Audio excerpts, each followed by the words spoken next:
귀하신 예배의 자리에 잘 나오셨습니다. 우리 옆 사람과 함께 한번 인사하도록 하겠습니다. 지난 한 주간 말씀 열심히 보셨습니까? 기도 열심히 하셨습니까?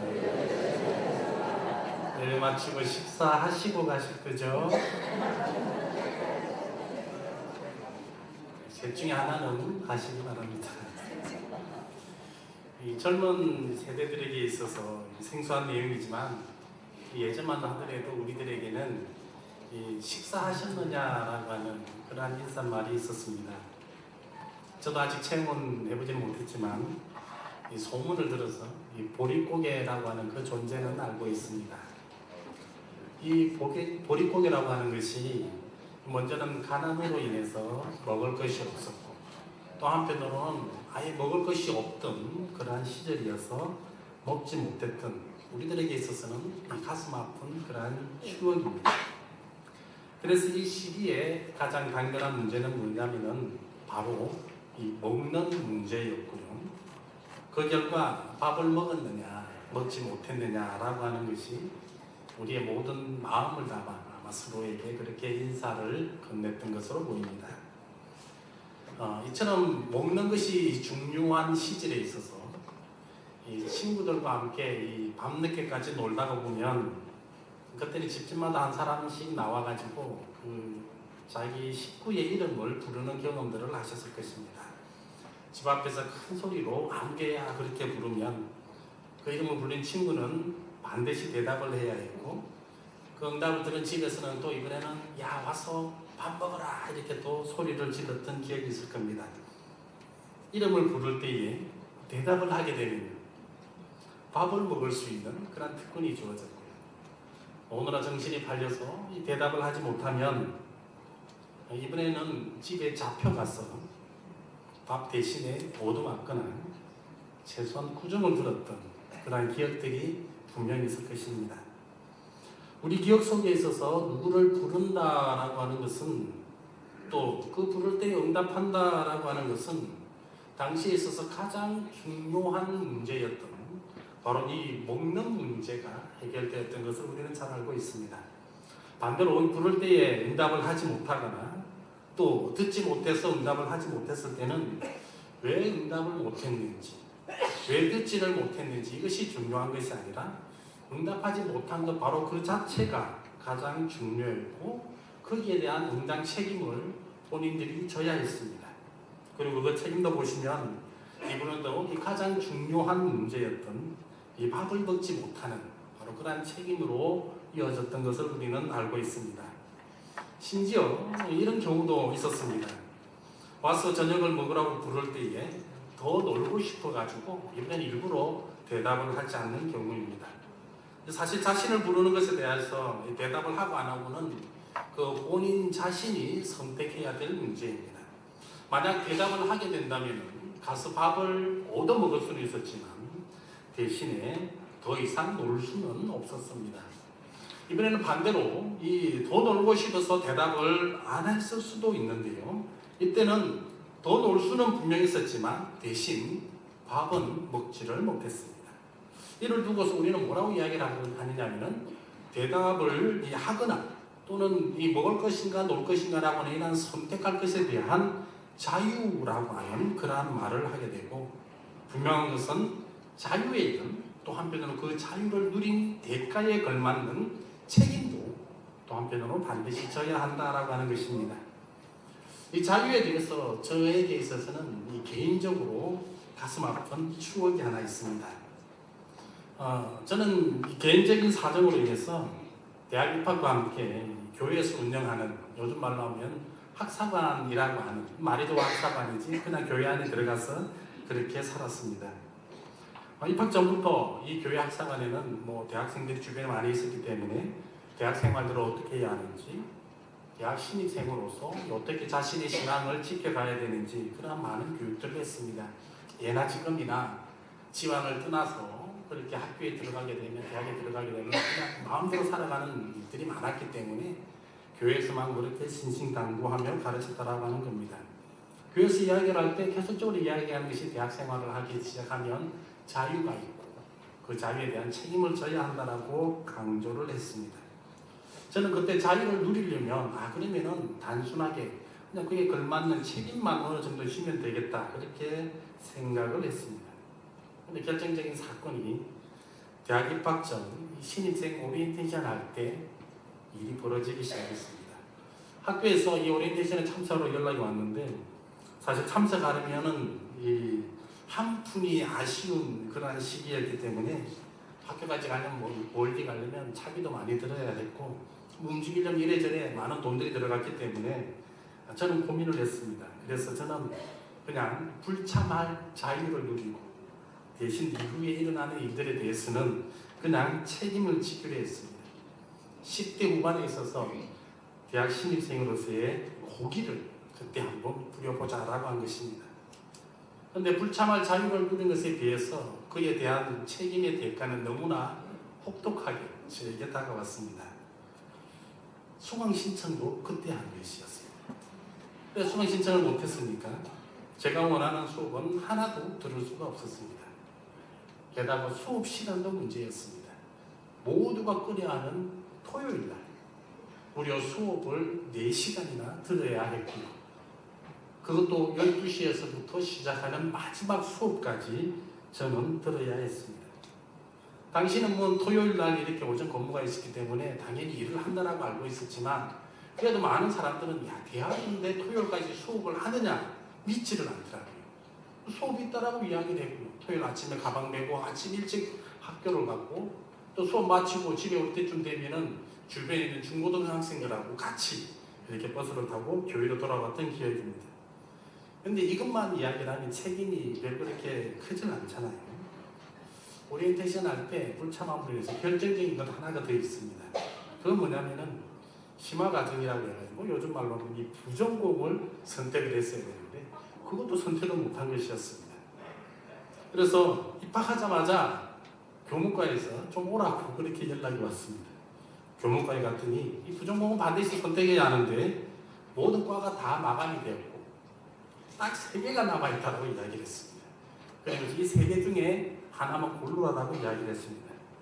무엇이 남아있느냐고 직원한테 여쭤보니까 체육, 음악, 미술 이 3개만 남아있다고 이렇게 이야기했습니다. 자, 여러분들 같으면 이 셋 중에 어떤 걸 선택하시겠습니까? 이때는 적성이고 관심 없고가 상관이 없잖아요. 그죠? 가장 쉬운 건 먼저 하나만 골라야 되는데 저는 저 때문에 일을 마치지 못한 이 직원 보기에도 미안해요. 그래서 어느 과에 사람이 제일 적게 들어왔냐 물어봤더니만 음악과가 제일 적게 들어왔어요. 그래서 저는 과감하게 음악 교육을 선택했습니다. 근데 그 이후로 저는 어떻게 되겠습니까? 남들보다 몇 배의 고생을 더 했습니다. 태어나서 처음으로 바이올린이라는 것을 만져봤어요. 근데 이게 소리를 내야 되잖아요. 그러다 다행히 소리만 나면 되니까 뭐 움직이고 뭐가 상관없어요. 소리만 나면 돼요.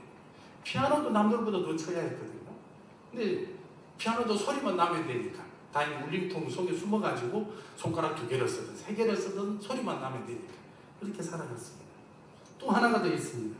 합창지휘도 해야 되고 합주지휘도 해야 됩니다. 쉽지 않은 그러한 시절을 보냈습니다. 자유라는 것이 말이 쉬워서 자유라고 하는 것이지 실제는 이 자유에 걸맞는 책임 없이는 자유를 누리기가 힘듭니다. 그래서 저는 요즘도 철없이 자유만을 외치는 그러한 자들을 보면 지구 끝까지라도 쫓아가가지고 자유만 외치지 말라라고 그렇게 말리고 싶은 심정입니다. 저 역시 젊은 시절에 이러한 자유에 대한 호기로 인해서 고생을 했지만 그래도 그나마 감사한 것이 그때 억지로라도 배워놨으니까 제가 교회에 처음 사역을 시작할 때 그것들이 얼마나 많은 도움이 되었는지 몰라요. 제가 처음 사역을 시작할 때 물론 교육전도사의 사역도 했지만 주일 예배 매일 성가대에 지휘도 했다는 걸 아니겠습니까? 오늘 우리가 본문을 보시면 아시겠지만 가장 눈에 띄는 2 단어가 있습니다. 눈치가 빠르신 분들은 제가 앞에서 이 언급한 내용을 보셨을 때 충분히 찾아보셨을 텐데요. 그것은 이 부르심이라고 하는 단어하고 또 자유라고 하는 바로 이 2 단어입니다. 이 부른 부른다, 부르심이다라고 하는 이 말은 단순히 누군가의 이름을 불러주는 그러한 의미도 있지만 동시에 그 이름을 부름으로 인해서 그 불린 사람은 이 주의를 기울인다거나 아니면 어디로 오라고 하는 그런 의미가 있기 때문에 어디로 가는 그런 의미가 담겨져 있습니다. 그래서 오늘 우리가 보았던 이 본문 말씀에서도 보면 부르시다라고 하는 이 단어에는 불러서 어디로 오라라고 하는 분명한 그 뜻이 담겨져 있습니다. 하나님에 의한 부르심, 하나님께서 부르셨다라고 하는 것은 여기에는 당연히 하나님으로, 하나님에게로 오게 하는 그 의미가 담겨져 있습니다. 우리가 구약 예언서에 이사야 말씀이나 예레미야 말씀을 보더라도 하나님을 떠나 있던 자들에게 있어서 하나님께로 돌아오라라고 하는 것이고, 우상을 섬기던 자리에서 우상을 다 버리고 이제는 하나님께 나와 하나님을 섬기라라고 하는 그 내용이 들어가 있음을 우리는 알 수가 있습니다. 불렀다라고 하는 것은 결국 하나님만을 섬기고 하나님이 기뻐하는 그 일을 하라라고 하는 바로 그 의미입니다. 따라서 우리는 이 부르심이다라고 이야기를 하면은 또 한편으로 무엇을 분명하게 이 생각을 하셔야 되냐면은 이 구원이라고 하는 구원과도 연결시켜 생각을 하셔야 합니다. 하나님께서는 이 구원들을 우리들에게 있어서 선물로 주시기 위하여 부르셨다라고 하는 겁니다. 그런데 문제는 이 부르심을 과연 누구를 대상으로 이제 불렀느냐라고 하는 겁니다. 우리가 오늘 보았던 이 말씀은 사도 바울이 고린도 교회에 보냈던 편지입니다.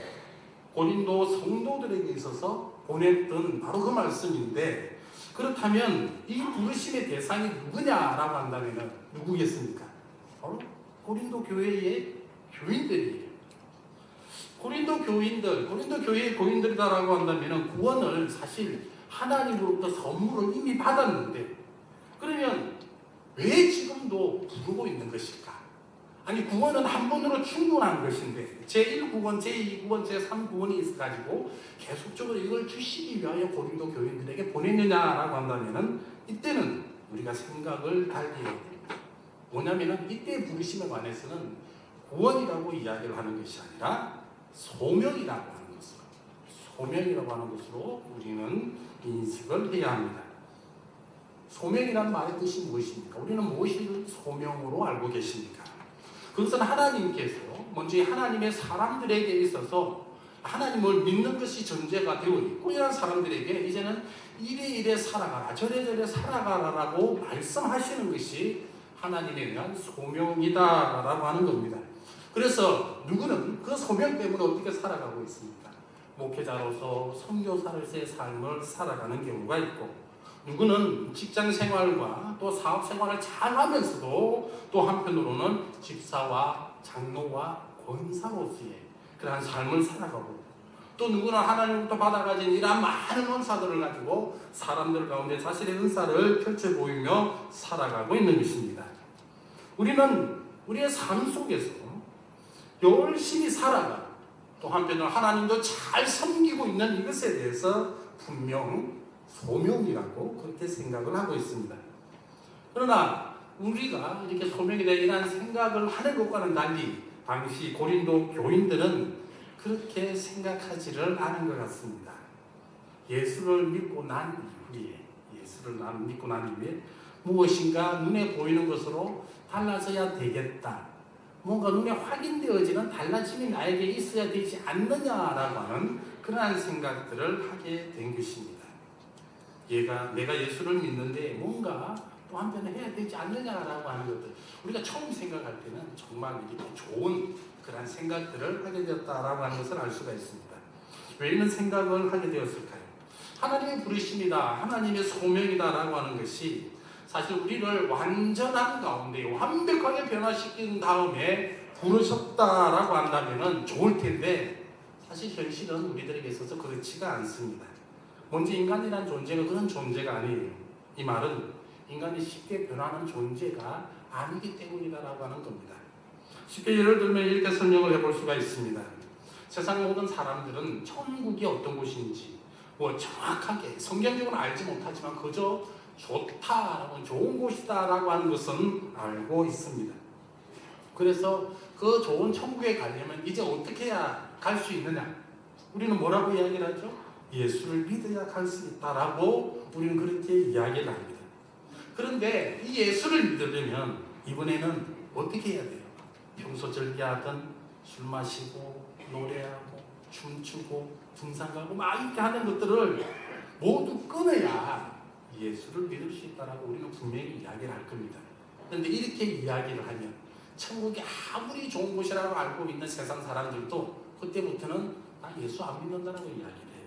왜냐하면 이 사람들 역시도 지금 살고 있는 것이 충분히 재미있게 잘 살고 있는데 내가 언제 갈 수 없는 그런 천국, 갈지 말지도 모르는 그런 천국, 그것이 어디인지도 모르는 천국을 가려고 지금 내가 즐기고 있는 이 삶을 버리려고 아무도 그렇게 선뜻 나서지 않는다라고 하는 겁니다. 그런데 이런 사람들에게 우리는 또 이번에 어떻게 이야기를 합니까? 예수를 믿으면서 그러면 차츰차츰 하나하나 줄여나가고 나중에 기회되면 완전히 끊으라고 이야기를 합니다. 그렇게 이야기를 하면 사람들도 뭐라고 이야기를 합니까? 그러면 한번 고민해 보겠다라고 그렇게 이야기를 한다는 것이죠. 어쩌면 이러한 경우는 우리가 천국이 아니어도 한 번쯤 우리들에게서는 분명히 경험을 하셨는 줄을 압니다. 다행히도 이 고린도 교인들은 변화를 요구하기보다 어쩌면 그 먼저 예수를 믿었습니다. 하지만 예수를 믿고 난 다음에 이제 문제가 또 생기기 시작한 것이, 그게 뭐냐면은 예수를 믿기 시작했고 그 믿음이 그들 마음 가운데 들어가기 시작함으로부터 시작해서 이번에는 자신들의 살아가는 삶의 모습, 자신들이 직접 이 세상에서 어떻게 살아가고 있는 그 삶의 모습하고 성경의 가르침이랄까 사도들의 가르침이랄까 하나님의 가르침에 있어서 이게 일치하지 아니하기 시작한 걸 눈으로 보기 시작한 거예요. 믿음은 들어가서 이렇게 살아야 되겠다라고 다 집어냈는데 실상 자신들의 살아가는 삶은 그렇지 않았다라고 하는 겁니다. 바른 성도라고 한다면, 참 성도라고 한다면 우리 역시도 분명히 이런 고민을 분명히 하게 될 것입니다. 내가 교인으로서 예수를 주님으로 믿는 사람으로서 나의 삶에 있어서 예수의 흔적이 나타나지 않냐고, 예수의 가르침대로 살지 못하고 있는 나의 자신을 발견하게 될 때에 우리는 어떻게 고민하고 어떻게 반응하며 살아가고 있느냐 하는 것입니다.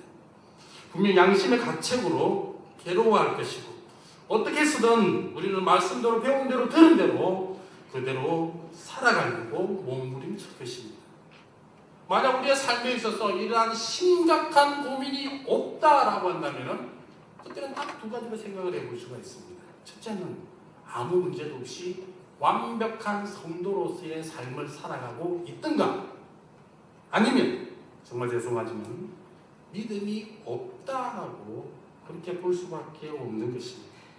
하나님의 자녀가 아니기 때문에 그런 삶에 대하여 고민이 없다라고 하는 것입니다. 학자들에 의하면 사도 바울 당시에 이 로마나 고린도 사회는 거기에 살던 사람의 3분의 1 이상이 이 노예로서, 이 종으로서 그렇게 살아갔다라고 이야기를 합니다. 예나 지금이나 이 복음이라고 하는 것이 어쩌면 아무 고민 없고 아무 걱정 없는 자들에게 이 복음이 쉽게 들어가지를 않습니다. 어쩌면은 이 누구보다 힘들고 누구보다 아프고 누구보다 어렵게 살아가는 자들에 있어서 쉽게 전파되어지는 것이 분명 복음일 것입니다. 왜냐하면 얘네들은 간절한 가운데 무엇인가 붙들어야 되기 때문에 그 중에 하나 붙들은 것이 복음이기 때문입니다. 분명 당시에도 이러한 종들에게, 노예들에게 있어서 분명 널리 전해졌을 것입니다. 문제는 종들이, 노예들이 이러한 복음을 받아들이고 난 이후에 어떻게 되어졌느냐라고 하는 겁니다. 이것이 어쩌면 우리가 지금 계속 보고 있는 고린도 교회에 있어서 하나의 문제점으로 자리 잡고 있는 것이다라고 하는 겁니다. 노예들이, 종들이 복음을 받아들이고 난 이후에 자신들의 주인에 관하여 이제는 반감을 품는 겁니다. 자신들의 주인들에 관하여 인정을 하지 않는 겁니다. 왜 그렇습니까? 나는 그리스도인, 주인은 안 그리스도인, 나는 착한 사람, 예수를 모르는 주인은 안 착한 사람, 그러니까 주인의 말을 안 듣겠다라고 하는 것이지. 그리스도인이 아닌 주인에 대해서 순종하고 명령 듣기를 거부했다라고 하는 거예요. 그런데 이런 문제가 종의 신분을 가진 그리스도인들에게만 생겨난 것이 아니라 이번엔 이 종이 아닌 일반 성도들에게 있어서도 동일한 그런 문제가 나타나기 시작했습니다. 그래서 7장 앞부분에 보면 어떤 내용들이 있냐면 결혼 관계에 대해서 계속 이야기를 하고 있거든요. 결혼 관계에 관해서도 문제가 생기기 시작한 겁니다. 뭡니까? 부부 사이에 있어서 전에는 안 그랬지만 그리스도인이 되고 난 뒤로부터는 문제가 생겼다라고 하는 것이죠. 그리스도인 배우자가 비그리스도인 배우자에 관하여 내치기 시작한 것입니다. 그 배우자를 버리고 차라리 혼자 살아가려고 하는 그런 모습을 보여주었다라고 하는 겁니다. 남편은 그리스도인, 부인은 안 그리스도인, 남편은 착한 사람, 부인은 안 착한 사람, 그래서 착한 사람이 안 착한 사람을 같이 살 수 없다라고 하는 것이죠. 내버리고 자기 혼자 살아가겠다라고 하는 이러한 생각들, 이러한 삶들이 많이 나타났다라고 하는 것이죠. 이렇게 하는 것이 그리스도인이 되어지면 변화되어져야 되는, 누구에게 보여줘야 되는 그런 모습이 아닌가라고 당시의 교인들이 생각했다라고 하는 것입니다. 근데 우리가 데살로니가 교회에서도 보면 이런 문제도 발견하거든요. 데살로니가 전후서를 자세히 보시면 그리스도인이 되고 난 다음에 이 사람들이 어떻게 했냐면은 그때부터는 일을 안 하려고 해요. 그냥 먹기만 하려고 하는 그런 모습들도 보여집니다. 그래서 뭐라고 이야기를 하는 겁니다. 열심히 일하는 자들이 먹어야지 일도 하지 않고 먹으려고 하느냐, 그런 말씀들까지도 나오게 되는 것입니다.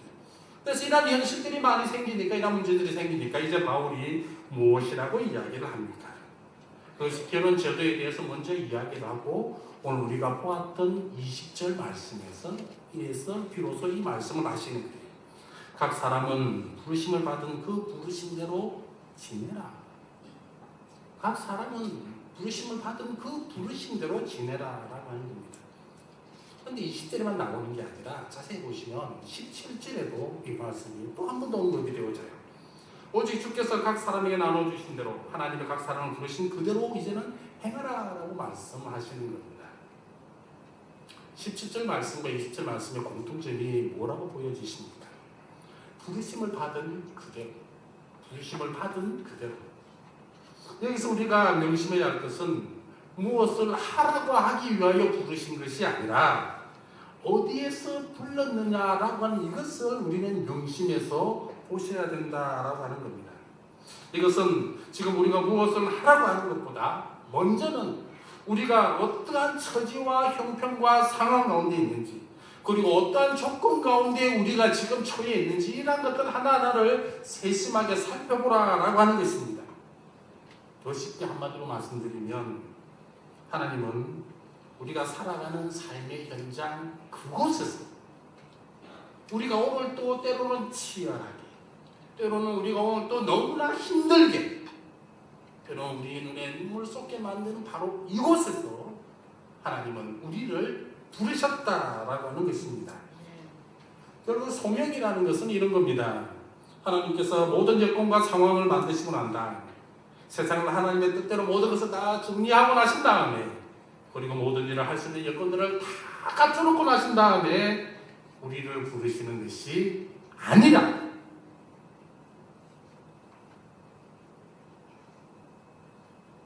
어쩌면 밥상 위에 밥을 다 차려놓고 너네들은 와서 그냥 숟가락 얹고 밥만 먹으라라고 하는 이러한 부르심은 아니다라고 하는 겁니다. 다만 하나님은 지금 우리가 살아가는 그 상황 속에서, 어쩌면 우리가 치열하게 경쟁하며 살아가는 그 현장 속에서, 때는 우리 주변에 죄악으로 가득 찬 이러한 삶 속에서, 그 상태 속에서, 그 자리에서 우리를 부르신다라고 하는 이것을 우리는 기억해야 하겠습니다. 17절과 20절 말씀을 통하여 사도 바울도 하나님에 관하여 어떻게 생각하고 있는지 아십니까? 어쩌면 그것은 아이러니하게도 하나님 우리가 일을 하기 쉬운, 하나님의 뜻에 따르기 쉬운 그러한 쉬운 환경을 준비하지 않으신다라고 하는 말씀입니다. 대신 우리가 어쩌면 가장 원하지 않는 그 모습 그대로, 우리가 싫어하는 가장 그 모습 그대로, 우리가 어쩌면 정말 이것을 다 내어버리고 바꾸었으면 하는 그 모습 그대로, 어쩌면 그런 모습들을 하나님께서 우리들에게 다 준비를 해주셨고, 그 자리 가운데서 우리들로 하여금 그것을 하나하나 바꿔 나갈 수 있도록, 편하게 나갈 수 있도록 우리를 부르셨다 또는 부르신다라고 하는 것입니다. 사랑하는 성도 여러분, 우리가 이렇게 예수를 열심히 믿는데 왜 이전보다 형편이 나아지지 않느냐, 그렇게 말씀하시는 분 계십니까? 내가 이 정도 예배당에 나와가지고 이 정도 열심히 헌신하고 충성하고 봉사하면, 아니 지금 좀 하늘에서는 뭔가 떨어져도 한참 떨어져가지고 나의 손에 뭔가 가득하고 나의 주머니에 뭔가 두둑하게 있어야 되는데 주머니는 고사고 손에 잡은 것도 아무것도 없다라고 이렇게 원망하고 한탄하고 아쉬워하는 그런 분은 계시지 않습니까? 그러나 한번 곰곰이 생각을 해보시기 바랍니다. 하나님은 이미 우리에게 모든 것을 주셨다라고 하는 겁니다. 우리는 우리가 필요한 눈에 보이는 그것 하나만을 달라라고 이렇게, 그것이 이제는 없다라고 이야기를 하고 있는데, 실제로 하나님은 우리들에게 더 큰 것으로, 더 절실한 것으로, 더 필요한 것으로 우리들에게 기회를 먼저 주시고, 이제는 그 여건까지 허락하시고, 그 모든 것들 가운데 너네가 움직이기만 하면, 행하기만 하면, 따르기만 하면, 실천하기만 하면 이 모든 것을 다 구할 수 있는, 찾을 수 있는 바로 그러한 상황을 주셨다라고 하는 것을 우리는 분명히 아셔야 될 것입니다. 문제는 우리가 이러한 일들 앞에, 이러한 부르심 앞에 우리가 일을 하느냐 하지 않느냐의 그 문제에 달려있는 것이지, 무엇인가 완벽한 것으로 완전한 것으로 나에게 주어졌느냐라고 그러한 말씀은 더 이상 하지 말라라고 하는 것입니다. 바라기는 그 부르심에 제대로 응답하는, 그 부르심이 무엇인지 제대로 이해하시고 바로 그 부르심에 걸맞는 일을 하시고 행동을 하시고 실천하시는 그런 저와 여러분들이 되시기를 주님의 이름으로 축원드립니다. 네. 이제 우리가 생각해 봐야 될 것이 이제 자유라고 하는 것입니다. 자유라고 하는 것은 사실 마음대로 할 수 있는 그것을 이야기를 합니다. 그래서 그 구체적 대상이 어디까지 이제 높여지느냐는, 무엇을 할 수 있는 권리도 내가 자유대로 할 수가 있고요, 무엇인가 움직이는 행위도 자유의 대상이 되어지고, 때로는 도구를 활용하고 지식을 활용하는 이 모든 것들까지도 자유라고 하는 그 범주에 다 들어가게 됩니다. 우리가 자유에 관해서 많은 이야기들을 들었을 텐데요, 대표적으로 한 두 가지만 한번 생각해 보겠습니다. 그것이 양심의 자유라고 하는 것을 들어보셨을 것이고, 또 하나가 그리스도인의 자유라고 하는 그런 이야기를 들어보셨을 것입니다. 먼저 양심의 자유다라고 하는 이 부분에서는요, 우리들에게서 이 양심을 누가 주셨느냐? 하나님이 먼저 우리들에게 양심을 주셨습니다. 그래서 우리는 받아가진 이 양심 때문에 성경에 위배되는 그러한 일체의 행위들을 할 수가 없어요. 옳지 않은, 성경에서 옳지 않다거나 하나님이 바르다고 바르지 않다라고 이야기한 것은 우리는 절대로 할 수 없다라고 하는 겁니다. 쉽게 말씀드리면 양심이다라고 하는 것이요, 양심을 허락하신 하나님께서 하라는 대로 하는 것이 양심이다라고 하는 겁니다. 그리고 이 양심은 하나님이 주셨다 그렇게 이야기를 하기 때문에 이래라 저래라, 양심이가 이래라 저래라 명령할 수 있는 것은 사람은 아무도 할 수 없고요, 오직 하나님만이 하실 수가 있습니다. 그리스도인의 자유에 관해서도 다른 말들이 많이 있지만 루터가 이야기한 것만을 가지고 우리가 한번 생각해 보겠습니다. 그리스도인의 자유를 위해서는 먼저 사람이 그리스도인이 되어야 되잖아요. 이 그리스도인이 되기 위해서는 믿음이라는 게 먼저 있어야 됩니다. 믿음 때문에 이것을 받아들이고 그 다음 그리스도인이 되어집니다. 그리스도인이 되어지고 난 다음에는 믿음을 통하여서 사랑을 실천하게 됩니다.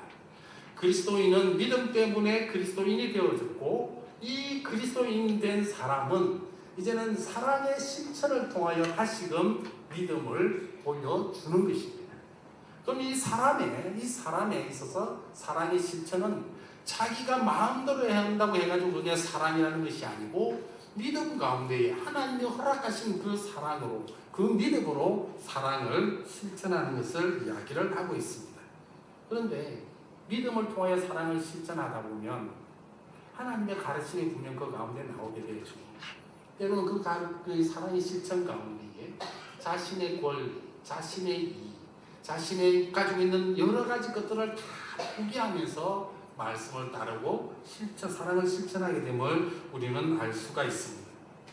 결국 그리스도의 자유다라고 하는 것이 그리스도님 마음대로 살아가는 것이 자유가 아니고 하나님의 말씀 가운데 철저히 순종하면서 때로는 나에게 있어서 손해되는 모든 것을 감수하고서라도 살아가는 것이 그리스도인의 자유다라고 하는 것입니다.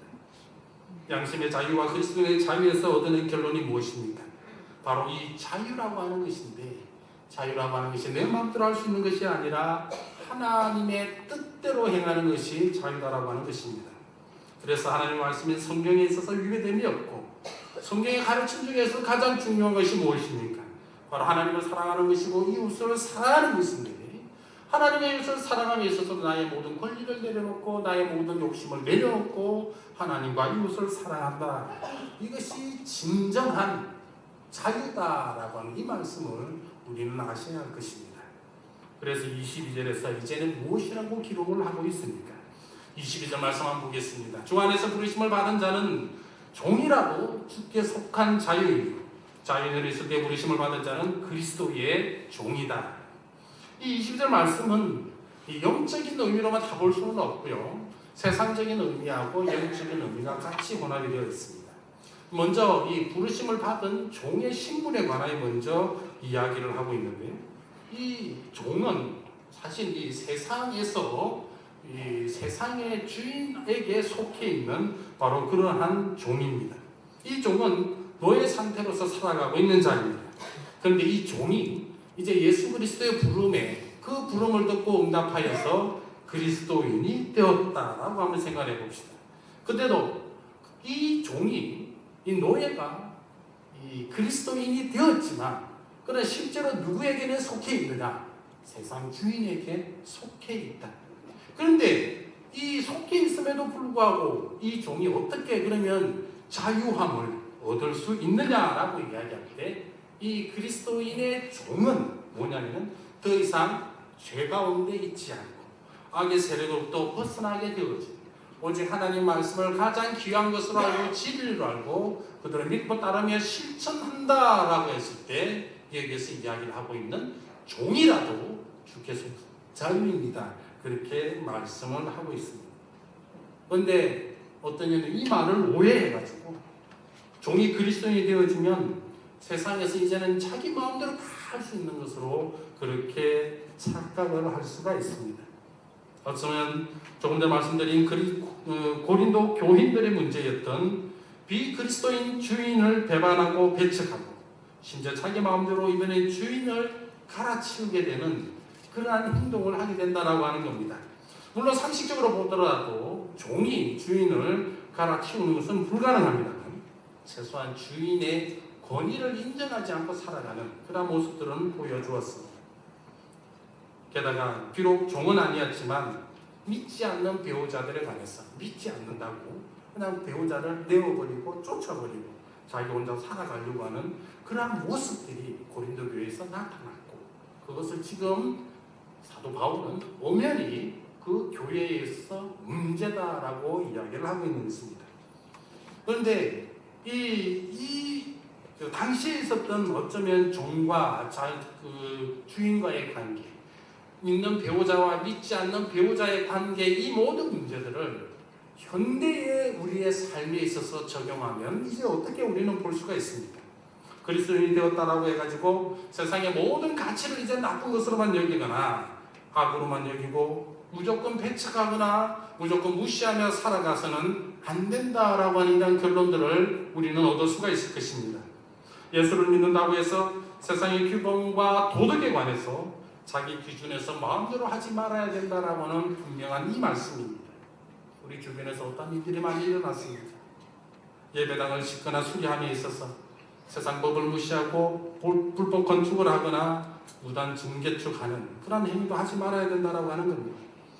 어쩌면 세상에서도 하지 않는 자기 자식이라고 인해가지고 교회를 잘한다고 해가지고 성도들이 원한다고 해서 덮어놓고 세습해서도 안 된다라고 하는 겁니다.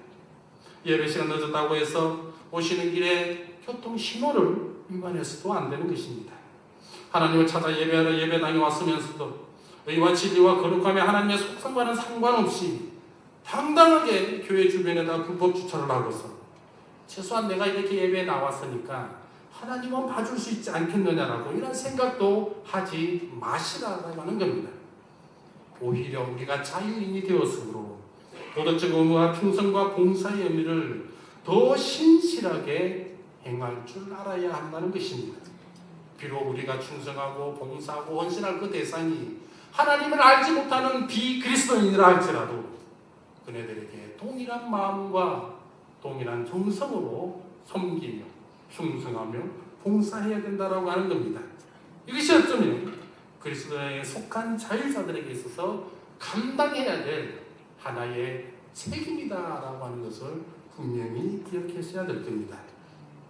우리가 자유로운 그리스도인이 되었다라고 해서 무조건 하면서 무조건 다 그냥 이 모든 일들 다 해나가야만 되느냐라고 할 때 22절 마지막 부분에서 다시 한번 우리들에게 말씀하고 계십니다. 22절 부르심을 받은 자는 이제 그리스도의 종이다라고 하는 말씀에서 나타납니다. 여기서 종이라고 할 때에 누구의 종도 아닌 그리스도의 종이라고 했습니다. 그렇다면 그리스도의 말과 명령과 가르침에 순종해야 되고 순복해야 합니다. 종이 다 그렇듯이 주인이 무엇인가 말한다고 해가지고 이유를 물을 수도 없고 따질 수도 없고 왜 해야 하느냐고 논리로 반박할 수도 없습니다. 이것은 내가 좋아하는 것이니까 할 수 있겠지만 저것은 내가 싫어하는 것이니까 하지 못하겠다라고 이렇게 말할 수도 없다라고 하는 겁니다. 시간이 없어서 교회 일을 할 수가 없습니다. 능력이 없어서 교회 일을 하기도 힘듭니다. 고3이라 정말 이 일들은 못하겠습니다. 나는 이 부서에 소속되어 있으니까 저 부서에 일은 제가 할 수가 없습니다. 이 일은 집사가 해야 되는 일이지 내가 해야 되는 일은 아닌 것 같습니다. 저 일은 장로가 해야 되는 일인데 나는 할 수가 없습니다. 이 교회에 목사가 있는데 목사가 그 일을 해야지 왜 내가 그 일을 해야 되냐고 말하지 않아야 된다라고 하는 것입니다. 그리스도의 종이다라고 한다면은 성도라고 한다면은 오직 예수 그리스도와 교회를 위해서만 일을 해야 된다라고 하는 바로 이런 말씀도 주시는 겁니다. 여기까지는 반드시 해야 된다라고 하는 말씀입니다. 그런데 23절 이후에 보면은 이번에 또 아닌 것은 아니다라고도 분명하게 말할 수 있어야 된다라고 우리들에게 가르침을 주고 있습니다. 23절 말씀이 이렇게 기록이 되어 있습니다. 사람의 종이 되지 말라. 이 말은 먼저 사람의 기준에서 모든 것을 판단하지 말라라고 하는 것입니다.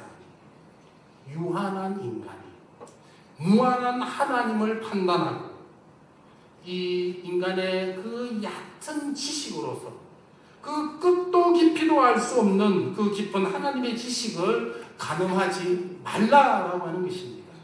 그래서 세상은 하나님이 없다라고 말을 하지만 우리는 하나님이 계시다라고 분명히 말을 할 수가 있어야 합니다. 세상은 죽은 예수가 절대로 살아날 수 없다라고 이야기를 하지만 우리는 이미 살아나셨다라고 말할 수 있어야 합니다. 이 세상에는 정의가 다 사라지고 아무도 살아갈 수 없는 그런 세상이 되었다라고 이야기를 할지 모르겠지만 하나님은 지금도 당신의 그 정의 가운데서 그 정의를 굳건히 붙들고 계시다라고 하는 이러한 것임을 우리는 말할 수 있어야 합니다. 세상은 내가 살아남기 위해 경쟁자를 죽여야 된다라고 이렇게 이야기를 하고 있지만 우리는 더불어 살아가야 한다라고 말을 해야 합니다. 세상은 평화를 위해 전쟁을 해야 한다고 전쟁을 준비해야 된다라고 이렇게 이야기를 하지만 우리는 평화를 위하여 기다릴 줄 아는 하나님의 때를 구할 줄 아는 자들이 되어야 된다라고 이런 말도 우리는 해야 하는 것입니다.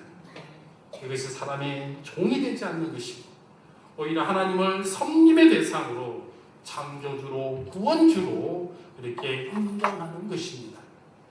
사랑하는 성도 여러분, 왜 우리가 이토록 하나님을 인정해야 합니까? 왜 우리는 하나님의 뜻을 지키며 그 하나님의 뜻을 전하며 살아가야 합니까?